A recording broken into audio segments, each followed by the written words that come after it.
As we have already dealt with the fact that how colonialism specifically targeted the native civilizations and focused on the erasure of their history, it was not limited to just erasing their history, but it was also aimed at creating new thought processes for them, which could basically help in their assimilation into the colonialized vision of the colonial people. And this was done through the education policies and the linguistic policies imposed by the colonizers. Hence, apart from the calculated use of violence, this was basically used as a medium, the education policies, to subvert the natives and their vision of their indigenous faith. Now, the colonizers were well aware of the importance of language in any culture. They, in particular, knew the fact that a language carries with it a lot of cultural value. Its idiom stories carries with it the rich historical tradition of that language, and so on and so forth. Thus, to curb the usage of their native languages and completely destroy it, they were forbidden to speak their native language in the schools which were managed by the colonizers. They were forced to speak in and only in that language which was that of the colonizers. This particular thing is still visible in the boarding schools nowadays, where you can only speak in English or other languages of the colonizers. Now, specifically, these boarding schools by the colonizers were located in faraway places from the native civilizations. And when these children went into the boarding schools, they completely lost touch with their native civilizations and completely ignored their own culture. This created an entire generation of people who were completely devoid of their own cultural history and the traditions, and only subscribed to the Europeanized way of life and the European colonialists' ideas and colonial mentality.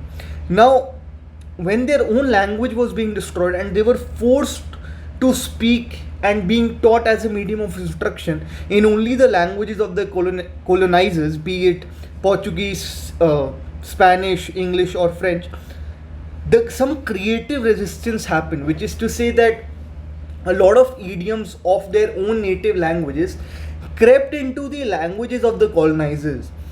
For instance, English started having certain idioms and phrases from the colonized languages, which is the native languages. Now, this can, according to some scholars, was a form of creative resistance.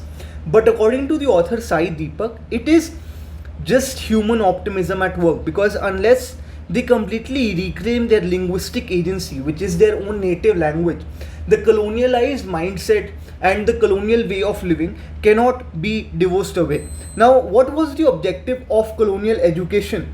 It was to completely erase the indigenous way of life and make a separate set of citizens completely devoted to the colonizers.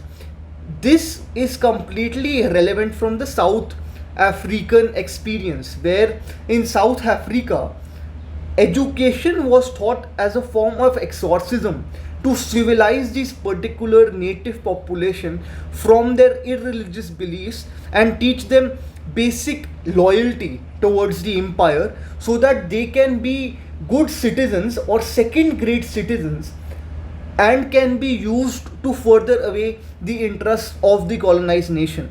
Now, this European way of life was taught to them in an attempt to basically make sure that they do not fight away with the colonizers. It was also stated in South Africa. There was a recorded instance where it was stated that the fight against the non white should be happening in the classroom instead of losing in the battlefield. Thus, there is a need to win this fight in the classroom instead of fighting in the battlefield. So, this was the idea that was being done to them. Now, the fact was that a lot of these curriculum was being imported from outside, which is to say outside like the European countries, Britain, North America, etc. And the idea was to produce people, or the colonized native people, who basically enjoy and feel that it is their moral responsibility to act as second class citizens and serve the needs of the empire or the colonial people. and this second class citizens was being taught to the impressionable young Africans to basically assimilate them in the European culture. They were being taught that they have to work under the European, and that's the natural order. Now, this was also happening through social engineering processes, like in particular, a lot of social engineering was being done to them to teach them these particular things. Now, racial segregation was another thing that was happening, which is to say that in Africa only, white schools got a lot of funds, black schools did not got those many funds, and the quality of education was also much poor in the schools for black. This racial segregation was also coupled away with the fact that the curriculum was also very different. The curriculum of the black people was very low, and they were taught to be subservient. There was also glass ceiling in place, which is to say that even if a black excelled somehow, he could not go above a certain threshold. These glass ceilings were put in place so that the blacks or the native people could never overcome the tyranny of the whites. Now, the superiority of whites was also justified by using scientific reasons, and these scientific reasons specked from a pecking order which was established by these whites in the first place. The pecking order being that the aptitude of knowledge was much superior in the whites, followed by the Indians, followed by the colors, and lastly the black Africans, even though there was no scientific backing for these statements, and these artificial sciences were created by them to back their theories. And racial stratification was also used to state that blacks could not master bookish subjects, and hence why was there a need to teach these particular subjects to them. Furthermore, even extracurricular activities, the high paying extracurricular activities like sports, like cricket, were reserved only for the white men, and other low paying sports activities like track and field, like soccer, were allowed for all kind of people. Now, Nelson Mandela writes, and Deepak gives us this example, that their idea and the education system was such in place that every black individual wanted to be an Englishman.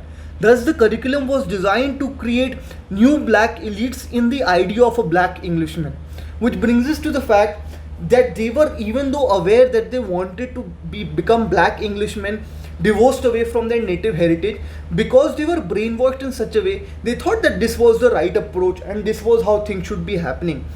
Which brings us to the 1884 Berlin Conference, where education was being spread by missionaries, merchants, and colonial governments, three particular departments. And herein, missionaries' attempt for evangelization or conversion was much more visible in nature. They were very upcoming to state that this is our attempt and we want to convert people. They inflicted a lot of trauma on the native people and their own religion, and completely destroyed their civilization culturally to enforce Christianity on these particular people. Now, some societies in Africa completely succumbed to it and lost their own right to agencies through all of this education process being done at so many different levels. However, there was also resistance to some extent by some various individuals in the form of liberation movements, and some of these liberation movements started happening in schools because some schools started turning into revolutionary protests and other such mediums. However, the indigenous society's beliefs in itself was completely destroyed, and there was complete extinction of this particular belief.